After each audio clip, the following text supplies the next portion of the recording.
Hi, I'm Katrina, and this is Boldly Challenging Ableism.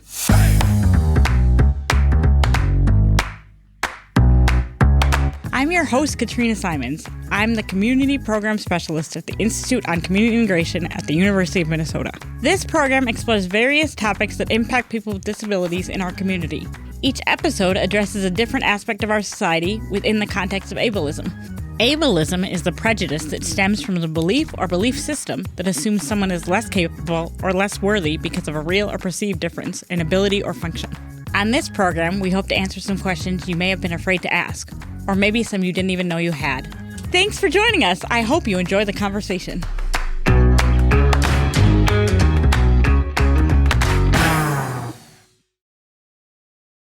Hi, everybody. Welcome to Boldly. Thanks for coming in for episode 3, season 2. We're going to talk with Joe today, who we talked to last season as well. So we're really pumped to do that. Hi, Joe. How you doing? I've been doing okay. I graduated from my Transition Plus program in June, and it's been really weird not getting up and going to school every day. But I've been adjusting to it, and for so long I've been putting off going to a day program. But I recently considered trying to go to one to be social and do some activities. I have some programs that I want to check out very soon. That's so great. We should connect later because my sister might know about some day programs. She works. She works with more, so she might have some good ideas for you. So we'll be in touch later about that. How was the lemonade stand this past year? It was super fun. Well, it was. The lemonade stand was amazing. We raised $17,379. Lots of people came, including the Minnesota Twins mascot. I know, I was there when he was there. That's so cool. Yeah, he was there. I was there like right at the middle of his time, and he gave me a hug right when I first got there, and then I think he had to go. He probably had to cool off. He's probably hot. It was July, and he had he was a bear, so he had a lot going on there. Have you been doing any races lately or getting ready for them? I just did the TC 10 mile for the first time. I finished the race walking to the finish line.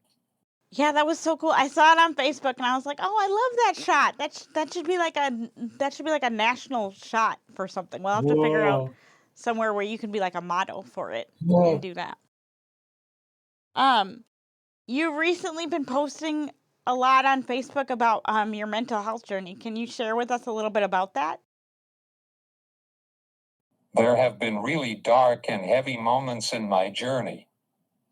Moments where I didn't feel understood by anyone. Moments where I didn't know how to express everything I was holding inside, not because I didn't feel it, but because people weren't listening. There were times I felt trapped in my own thoughts, my own body, and my own pain. And that kind of loneliness hits differently when the world already sees you as different. Being treated like a child, talked down to, or not taken seriously has damaged my mental health in ways people don't realize. When adults around you act like your real feelings don't count, or they assume you shouldn't have hard days because you should be grateful, it teaches you to hide your pain. I learned early on that people were more comfortable with the version of me that made them feel good, not the version that was hurting. And that silence built up inside me. I've gone through very difficult mental health periods, heavier and more confusing than people know. Times when everything felt like too much. When my emotions took over, and I felt out of control on the inside. Times when I was mentally exhausted from fighting to be understood. Times when the physical challenges of my disability made the emotional struggle even heavier, because I didn't always have the same outlets or coping options that others do. When your body has limits, your mind can spiral in ways that feel suffocating, because there isn't always a release valve. There were days when I felt stuck with my thoughts, stuck with my feelings, stuck with the weight of trying to hold everything in. Days where I felt like I was disappearing on the inside because no one saw what I was carrying. Days where I couldn't find a way to explain the storm that was happening inside me. That left me feeling lost, scared, and completely alone. People don't talk enough about how mental health and disability connect. When you live with a disability, everything is more complicated. Your emotions, your coping, your relationships, your identity. When communication is harder, the pain has fewer places to go. When others don't see your emotional pain, it starts to feel like maybe your pain doesn't matter. And that can break you down slowly, quietly, and invisibly. For a long time, I didn't have the support I truly needed. I felt unseen in spaces that were supposed to help. I felt misunderstood, dismissed, or told to be positive instead of supported in my reality. I needed help that understood both disability and mental health together, and not having that made the difficult periods even more overwhelming. But through all of that, through the dark moments, the silenced feelings, the confusion, and the internal battles, I've learned something that has become a turning point for me. My feelings are real. They are valid. They deserve space. I don't have to hide the hard parts or pretend to be the happy disabled person to make others comfortable. My mental health journey has been painful, messy, complicated, and honestly really hard at times, but it's also been a journey of finding myself again, piece by piece. I'm still on that journey. I'm still learning how to hold all of my emotions without pushing them down. I'm still learning how to show up as the real me, not the version the world expects. Sometimes I feel like there's just when you have, a disability, which a mental health concern is, but when you have more than one disability, sometimes I feel like it's just a lot to hold. And and I feel like a lot of times people sort of don't understand that until we tell them, or feel like there's a lot of pressure to only have like one thing going on at a time, but a lot of times there's both, and it's just heavy, and it sounds like you've been maybe going through some of that. What Um, led you to post about it? um, I post about my mental health journey because keeping it all inside was starting to hurt more than speaking the truth. For a long time, I stayed quiet about the hard parts of my life because I felt like people didn't want to hear them. I was always expected to be positive, strong, and I learned to hide the pain so I wouldn't make others uncomfortable. But that silence became heavy. It started to feel like I was carrying a secret version of myself that nobody really knew. I reached a point where pretending I was always okay just wasn't honest anymore. I needed people to see the reality behind the smile, the part of me that struggles, breaks down, feels lost, and battles with emotions that are intense and overwhelming. Posting about it was my way of finally letting myself be seen as a whole human, not just the happy version of me people preferred. I also posted because I was tired of feeling alone in my own feelings. When you go through dark or confusing mental health moments and no one seems to understand, you start to believe you're the only one who feels that way. Sharing my truth was a moment of saying, 'This is my reality, and it deserves to be acknowledged.' It wasn't about being strong, it was about being honest. It was about finally giving my pain a voice after years of staying quiet. In the end, I posted because I needed to breathe. I needed to stop holding everything in. And I needed the freedom to exist as myself, not just the version people expect. It it sounds like you had a lot of pressure on you, and I just wonder if the things that you've learned from your journey with cerebral palsy were helpful at all in um in your journey with mental health. They were helpful. They were helpful. Well, Well, that's good. Have other people done things to be helpful in your journey? Yes, but not in the way people usually expect. Okay. Living with CP hasn't magically made my mental health easier. If anything, it has made it more complicated. But the experiences I've had because of CP have forced me to face emotions most people never have to deal with so early in life. Living with CP has taught me what it feels like to be misunderstood, underestimated, talked down to, or treated like I should always be grateful. Those experiences have shaped my mental health journey, not because they were lessons, but because they were realities I had to survive. And surviving them did make me stronger in certain ways. It taught me how to sit with uncomfortable feelings, how to keep going even when things feel heavy, and how to hold on to who I am when the world tries to tell me who to be. But I want to be honest, I don't believe that having CP automatically gives you mental health wisdom. No, I don't. It often gives you more pain to work through. It gives you a deeper emotional world because you've had to face things others didn't have to think about. If anything helped me, it wasn't the disability itself, it was the inner work I had to do because of how people responded to it. So, yes, some of what I've learned from living with CP has helped me, like resilience, emotional depth, knowing myself, and understanding that pain doesn't make me weak.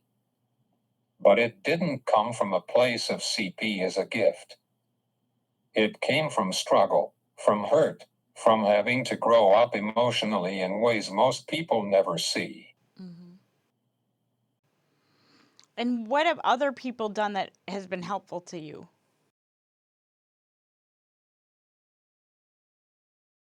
The most helpful people in my life have been the ones who allowed me to show my real emotions without judging me or trying to fix me. What helped the most wasn't advice or positivity, it was people who stayed with me in the hard moments and didn't make me feel wrong for having them. It helped when people listened to understand, not to respond.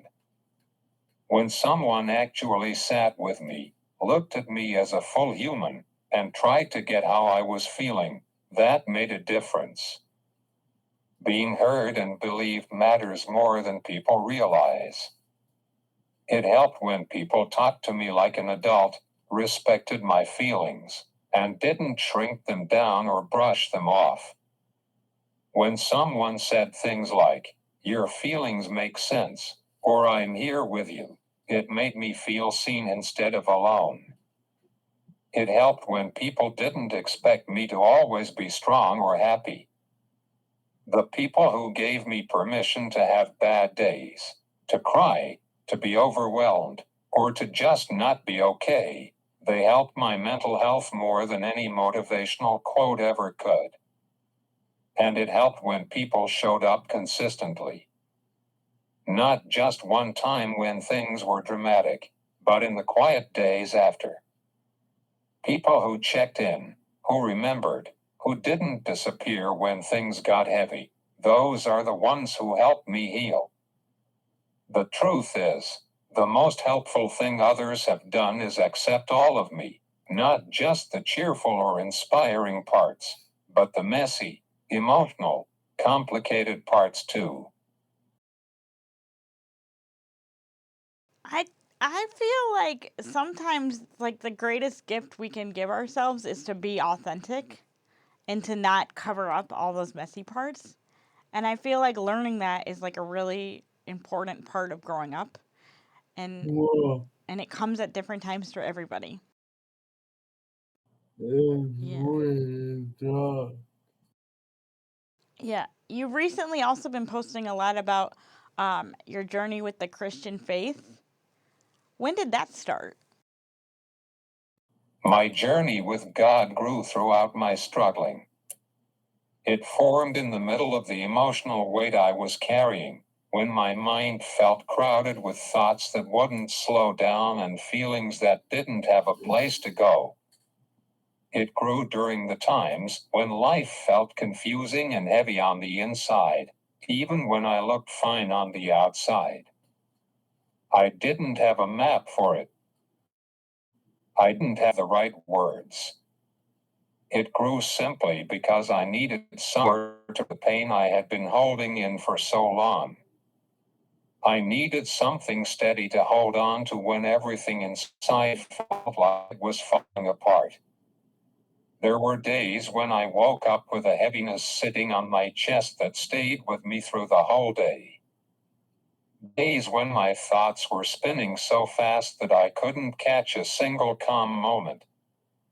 Days where I felt like I was silently collapsing on the inside, while everyone around me assumed I was okay. It's a specific kind of pain to look like you're holding it together, while inside you're fighting not to break. I felt misunderstood, unseen, and emotionally worn down from pretending I was fine when I wasn't. I held so much inside that it started to feel like I was disappearing under the weight of my own mind. My journey with God grew in those hidden places. I didn't come to God with strength. I came with exhaustion. I came with hurt that I didn't know how to explain. I talked to God through tears that came without warning. Talked through silence when I had no words left. I talked through the kind of hurt that made it hard to breathe. I came to God with honesty about how much was going on inside me: the fear, the confusion, the loneliness, the pressure of trying to hold everything in. There were moments when all I could offer God was the feeling of I don't know how to handle this anymore. That was real, and that was enough for God to meet me there. My journey with God grew through the dark emotional nights when everything felt too loud in my mind. The nights where I felt stuck with thoughts that scared me, or weighed on me, or made me feel lost inside myself. There were moments where I didn't feel safe with my own thoughts and didn't know how to calm my mind down. In those moments, I reached for God, not because I was confident, but because I didn't know what else to do.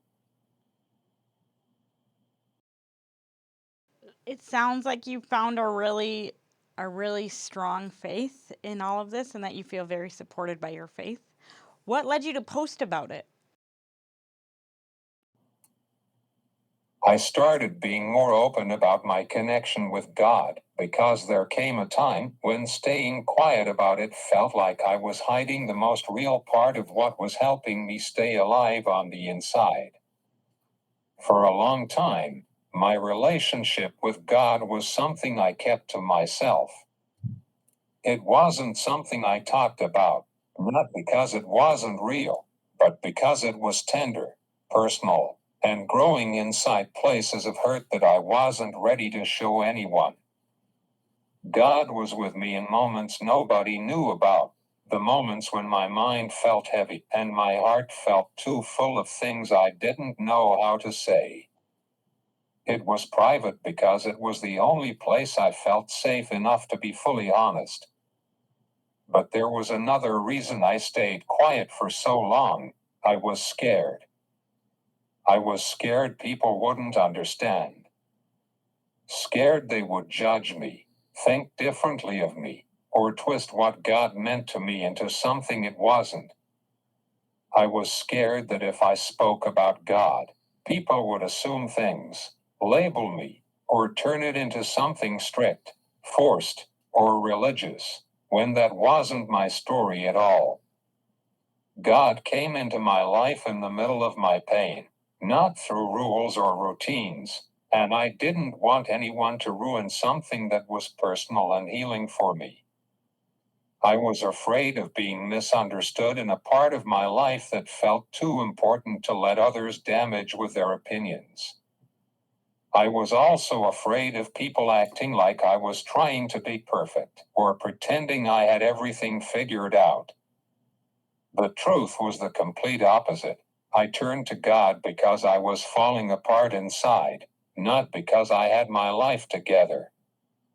I didn't want people to look at me differently or expect me to suddenly act a certain way just because I mentioned God.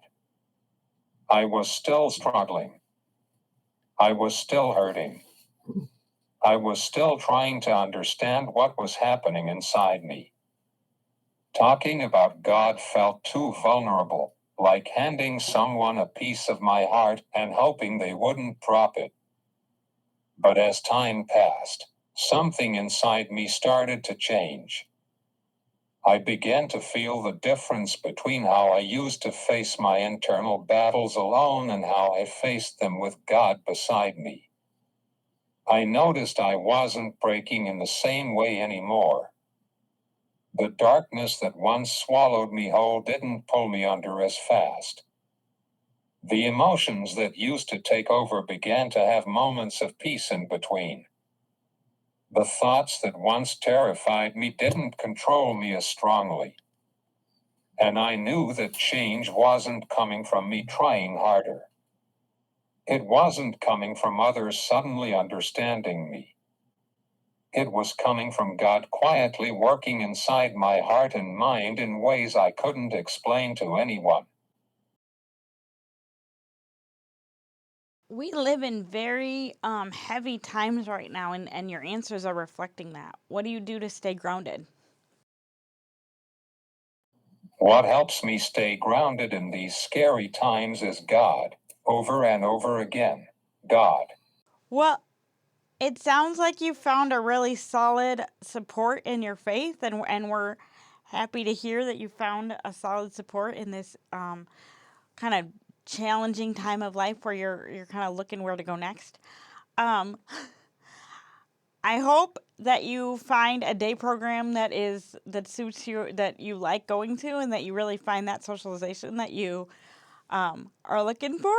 And I'm wondering too if you've ever considered going into some type of clergy. You sound like you have a good message to share and like you want to share it with a lot of people. So thank you so much for joining us, Joe, and we're wishing you well and as you try to find your next steps in life. And we're hoping to hear about the next Joe's Lemonade stand. And we're happy that you're feeling good and like you can talk about the things you believe in. Thanks for joining us on Boldly, and we hope you have a great start to winter here. Boldly Challenging Ableism is a co-production of AM 950, the progressive voice of Minnesota, and the Institute on Community Integration at the University of Minnesota. For more information, please visit ici.umn.edu.